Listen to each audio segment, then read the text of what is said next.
Hi, humans. I wanted to say, I just left DC. The Peace March was wonderful. I had to leave, so I did see on live the performance inside. I wanted to say a special thank you to everyone involved for putting on such a wonderful tribute to Dr. Martin Luther King and allowing people that look like me the feeling of feeling taller today. Proud to look the way I do, proud to be who I am. Thank you for that. Now, on another note, a side note, I'm back to being mad. One of the little girls that from one of the high schools, she told me Snoop Dogg is planning on performing at this Klan rally, aka Inauguration. Being a West Coaster myself, I'm from California. Snoop, Uncle Snoop, what are you doing, sir? Okay, now I'm not a hypocrite. The storyteller sure did. After the election, about maybe 2 weeks after the election, I extended an olive branch to the Republican and MAGA party. You know why? I was in shock. I am still in shock. I wanted to know from the other aisle, what made you vote for this man? What part of his policies, if you're not racist, what part of his policies did you like so much that you were willing to sacrifice him being in position for those policies? I have yet to get an answer that makes sense to me.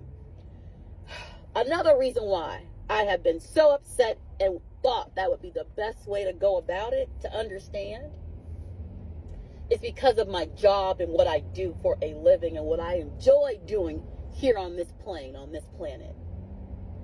I work in a hospital where I absolutely love watching people come in all messed up but walking out glorious, like the power of God running through their bodies, and they're feeling fantastic. Most of the time, humans, by the time you see me, you are at your basic level of need. You just want to breathe air one more time, one more minute.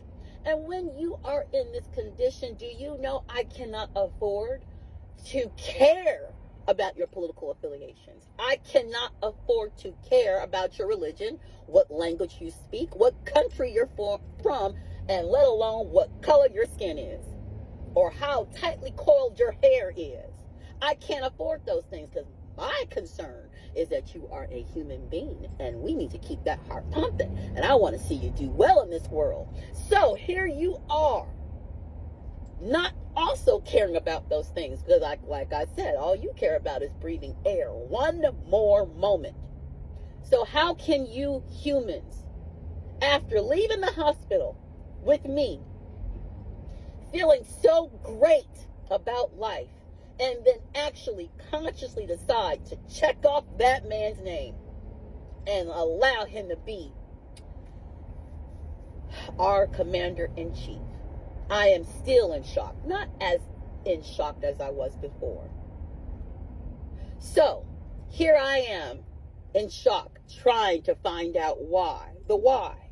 And I have a whole channel. I'm a content creator now. And do you know I can't afford to say what I want, not even on my own freaking page, because I have a livelihood to protect. I have to protect my husband's livelihood. I have to protect my children.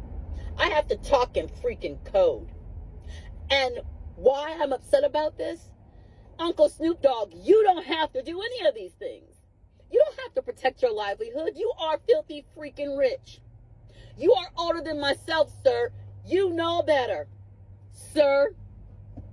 So I am asking, why are you doing this, Uncle Snoop? Is it a Crip thing? Because I'm from Peru. Maybe I don't understand the color, because I don't get it. Homie, I don't get it. We know better. See, we know better, and what I mean by we know better about the games they play between us.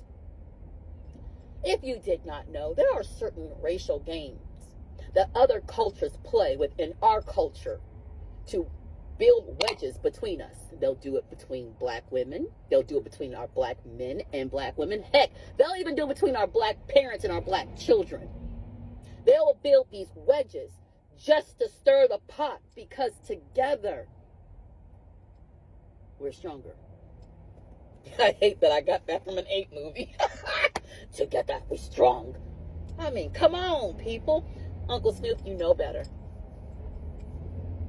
Together we are strong, and you're allowing them to play inside games, and you're playing away games while you're doing it, sir. Are you sure? Because when you want to come back home to us, I don't know how you'll be perceived or looked at again. How are we supposed to feel about you, knowing that you sitting there dancing and doing the jig for these people? Oh, Lord. As soon as I got good news for y'all, here I had to hear some madness and some mess. I am praying to the Almighty that this is just a rumor. But remember, I'm not tuning into that Klan rally, so I will not know. Y'all, somebody on the other side will have to tell me if this man is actually considering or has already signed up to perform at this Inauguration. My mouth can't even say it right. You know what I find fascinating? It is going to be so cold. I mean, bone-chilling cold. They have to move this thing inside. They have not done that since 1985 with another horrible president, Ronald Reagan. You know what I find fascinating as well? How a lot of people keep on saying that Ronald Reagan was a great president. No, he wasn't. He was horrible. He was horrible. I guess it also depends on the reality in which you're in. And I will talk about that another time. Don't want to overwhelm you. I will say this at the end of my rant, because I'm so upset and disappointed about a lot of things.